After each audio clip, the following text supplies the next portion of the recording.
Hello and welcome back to this course, covering the exam topics for the JNCIS ENT certification. In this section of the course, we're reviewing Layer 2 switching and VLANs, where we're covering Layer 2 switching mechanisms and Ethernet switching configurations in Junos.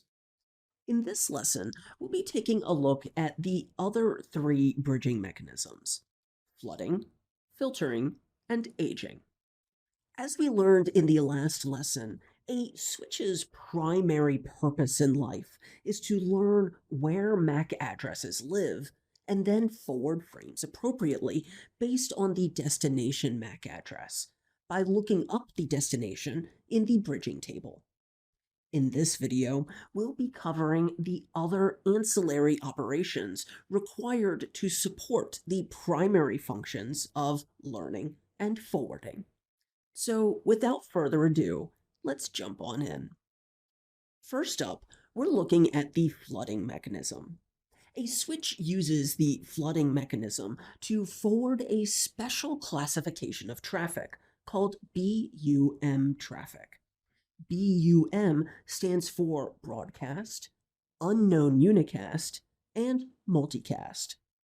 For a review of what the technical differences are of broadcast, unicast, and multicast traffic, I recommend checking out the Networking Fundamentals section of the JNCIA Junos course I also have on this platform. Though here I'll give a quick refresher. Broadcast frames have a destination MAC address of all Fs. These are frames destined for all nodes on a broadcast domain. Some protocols require broadcasts to locate an appropriate node, such as ARP. ARP, or the Address Resolution Protocol, is one such protocol where broadcast frames are used to locate a node which is configured to respond on a particular IP address and request that node's MAC address. Unknown unicast frames, however, are not a special classification of traffic. They are simply regular unicast frames. These frames, however, have a destination MAC address which does not have an entry in the switch's bridging table. Since the switch is not aware of which specific port to forward the frames out of to reach the destination, these frames are treated like broadcasts and flooded out all ports to ensure the frame reaches its destination. As we see in our bridging table here, unknown unicast destinations are flooded out all interfaces. It should be noted, though, that you will not actually see a catch-all entry in an actual bridging table like this. This entry is only here for illustration purposes. Finally, multicast frames have a destination MAC address in the well-known multicast range. Multicast, by definition, is a type of traffic which has a one-to-many behavior. Protocols may be configured to allow end devices to communicate which multicast groups they are interested in with a switch. However, without those protocols configured, the switch handles multicast frames the same way as broadcast and unknown unicast, in that it simply floods the multicast frames to ensure they reach the desired destination. So that's the flooding mechanism. Now, let's take a look at the filtering mechanism. The filtering mechanism is used to drop traffic which should not be forwarded. A switch will filter traffic to ensure only frames associated with the port or broadcast domain are accepted and forwarded. As we learned previously, a VLAN represents a broadcast domain, where a broadcast domain consists of all ports and links that a broadcast frame would be flooded to. If a frame is received on a port and tagged with a different VLAN than the port is a member of, then the switch will filter that frame by default. This is essentially saying if the frame is a member of a different broadcast domain than the port it was received on, then it will be filtered. Additionally, if a frame is received by the switch and the destination MAC address is known to be reached on the same port the frame was received on, then the switch will also filter that frame by default. In our illustration below, we see how a situation like this could occur.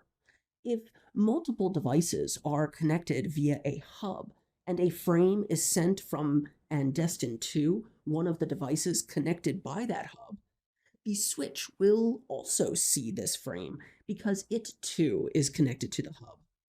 Since the destination MAC address is known by the switch to live on the same port the frame was received on, the frame will be filtered and dropped.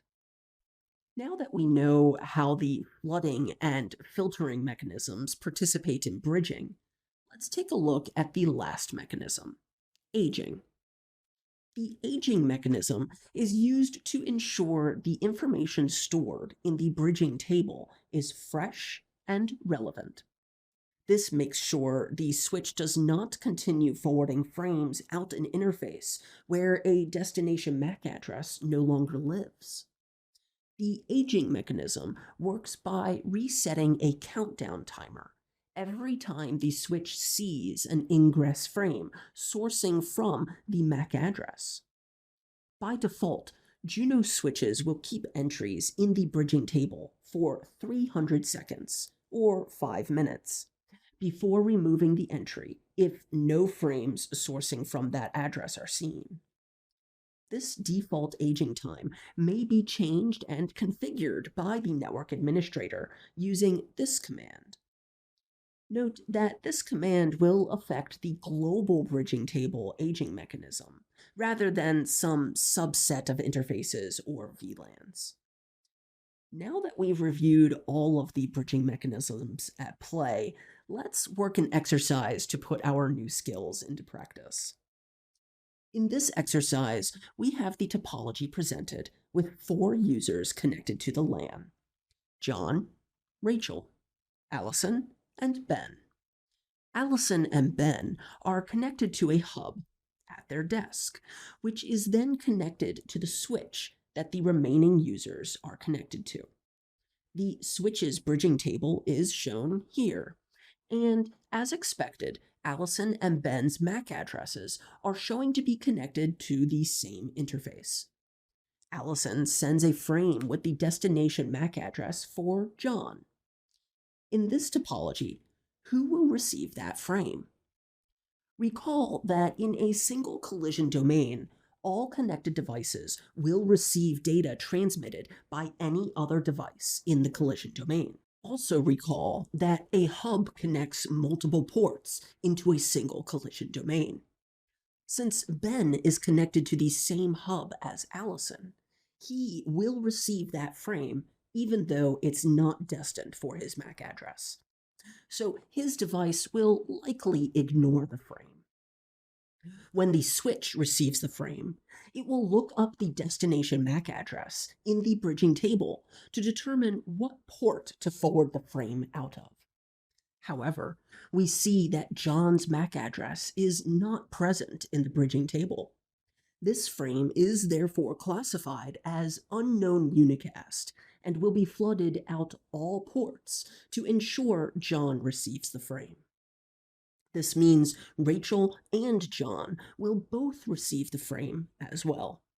So in this exercise, all connected users end up receiving the frame.